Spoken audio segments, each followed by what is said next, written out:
Curso La Fe de Jesús. Lección número 15. El don de profecía.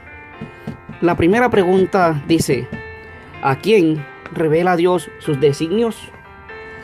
Dice la Biblia en el libro de Amós, en el capítulo 3, versículo 7. Porque no hará nada Jehová el Señor sin que revele su secreto a sus siervos, los profetas. ¿A quién revela Dios sus designios? A los profetas. A sus siervos, los profetas. La siguiente pregunta dice: ¿cómo se comunica Dios con el profeta? Leemos en el libro de Números, en el capítulo 12, versículo 6. Y él les dijo: oíd ahora mis palabras. Cuando haya entre vosotros profeta del Señor, le apareceré en visión, en sueños hablaré con él.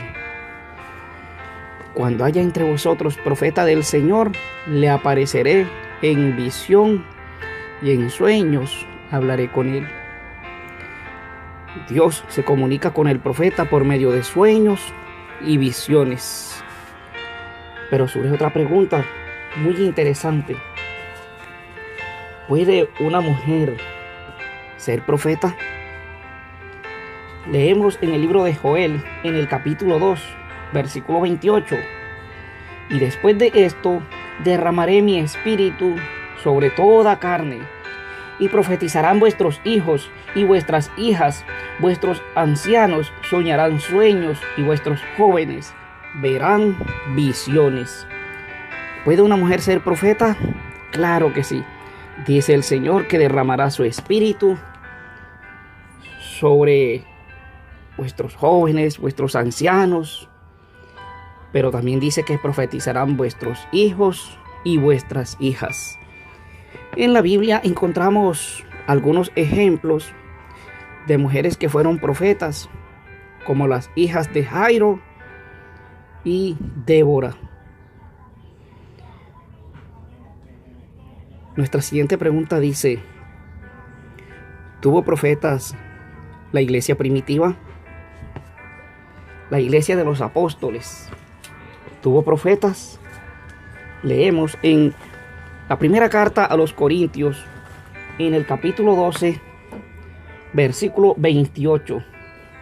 Y a unos puso Dios en la iglesia, primeramente apóstoles, luego profetas, lo tercero maestros, luego los que hacen milagros, después los que sanan, los que ayudan, los que administran, los que tienen don de lenguas. ¿Tuvo profetas la iglesia primitiva? Claro que sí tuvo. Sí tuvo. Dice que a unos puso Dios como profetas. ¿Qué está predicho del don profético en la iglesia? Leemos en el libro de Apocalipsis, en el capítulo 12, versículo 17. Entonces el dragón se llenó de ira contra la mujer y se fue a hacer guerra contra el resto de la descendencia de ella, los que guardan los mandamientos de Dios y tienen el testimonio de Jesucristo. El capítulo 19, versículo 10 dice: yo me postré a sus pies para adorarle. Y él me dijo: mira, no lo hagas. Yo soy consiervo tuyo y de tus hermanos que retienen el testimonio de Jesús. Adora a Dios, porque el testimonio de Jesús es el espíritu de profecía. En Apocalipsis, capítulo 12, se presenta una mujer y dice que el dragón se fue a hacer guerra contra esta mujer. De acuerdo al libro de Efesios, en el capítulo 5, la mujer es símbolo de iglesia. Y aquí mismo en el capítulo 12, el dragón es uno de los títulos que se le aplican o que utiliza Satanás. Es decir, el diablo se llenó de ira contra la iglesia y se fue a hacer guerra contra la iglesia verdadera. el resto, los que quedan en este último tiempo de la iglesia verdadera. Y da dos características. Una, guardan los mandamientos de la ley de Dios. La iglesia verdadera de este último tiempo guarda los 10 mandamientos de la ley de Dios. Pero además de eso tiene el testimonio de Jesucristo. Y en Apocalipsis 19:10 leímos que el testimonio de Jesucristo es el espíritu de profecía. Es decir, el don profético que Dios ha derramado a su iglesia.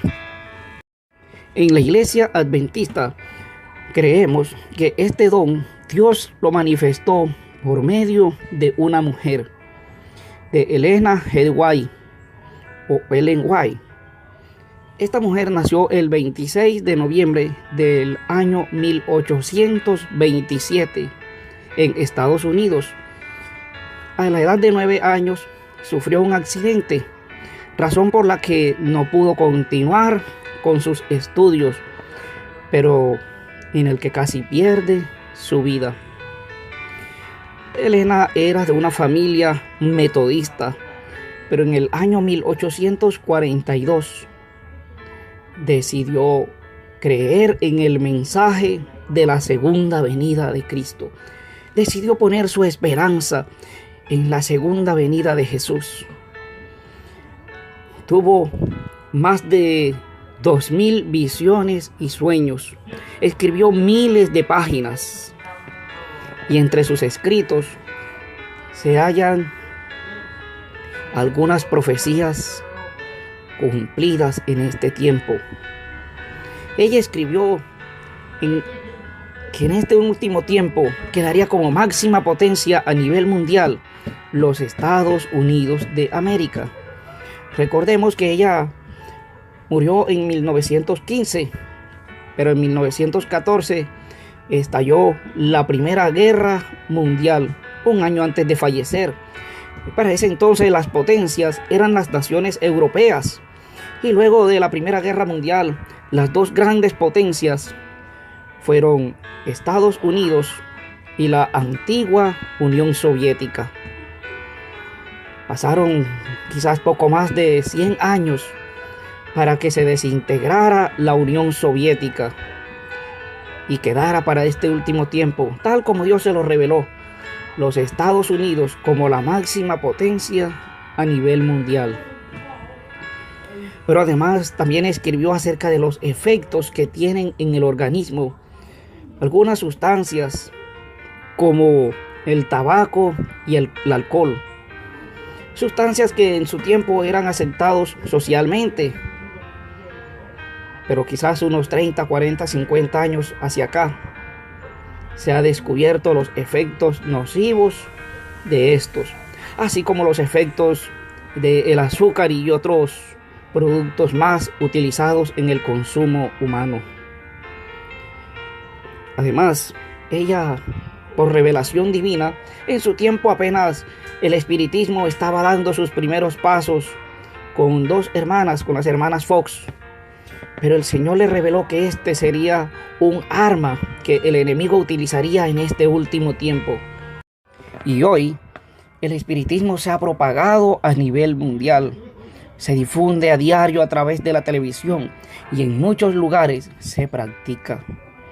Aceptamos a Elena de White como una profeta del Señor, pero nosotros no la adoramos. No oramos en nombre de ella, no le prendemos una velita como se hace en otras denominaciones. Tampoco basamos nuestras doctrinas o creencias en Elena G. de White. La aceptamos como profeta del Señor y somos la única iglesia que puede demostrar todas sus doctrinas, todas sus creencias con la Biblia. Es cierto que hay muchas falsas acusaciones en contra de ella, pero son falsas acusaciones porque ella revela los errores del mundo religioso. Y al revelar los errores del mundo religioso, muchos no la aceptan por eso. Pero Esta mujer, inspirada por el Espíritu Santo, escribió innumerables libros. Algunos de ellos, como El Camino a Cristo, El Conflicto de los Siglos. Pero si a ti te gusta leer de pronto libros sobre la salud, bueno, tiene algunos libros como Consejos sobre el régimen alimenticio, como La Temperancia. Pero si de pronto te gusta leer libros de consejería para el hogar, está el libro Consejos para el Hogar Cristiano y muchos otros más. Te invito a leer uno de sus libros y podrás darte cuenta que sin duda esta mujer fue inspirada por el Espíritu Santo y no terminó sus estudios. ¿Qué debemos hacer? Dice la Biblia en Primera de Tesalonicenses, en el capítulo 5, versículo 20. No menospreciéis las profecías. Segunda de Pedro, en el capítulo 1, versículo 19, nos dice: tenemos también la palabra profética más segura, a la cual hacéis bien en estar atentos, como a una antorcha que alumbra en lugar oscuro, hasta que el día esclarezca y el lucero de la mañana salga en vuestros corazones. Estar atentos a las profecías. Estar atentos a las profecías. Y nos dice el libro Segunda de Crónicas, en el capítulo 20, versículo 20. Cuando se levantaron por la mañana, salieron al desierto de Tecoa, y mientras ellos salían, Josafat, estando en pie, dijo: oídme, Judá y moradores de Jerusalén, creed en Jehová vuestro Dios, y estaréis seguros. Creed a sus profetas, y seréis prosperados. Creer en el Señor y creer en sus profetas. Nuestra resolución, ¿cuál debe ser? Aceptar el maravilloso don de profecía dado por Dios a su iglesia. Dios te bendiga.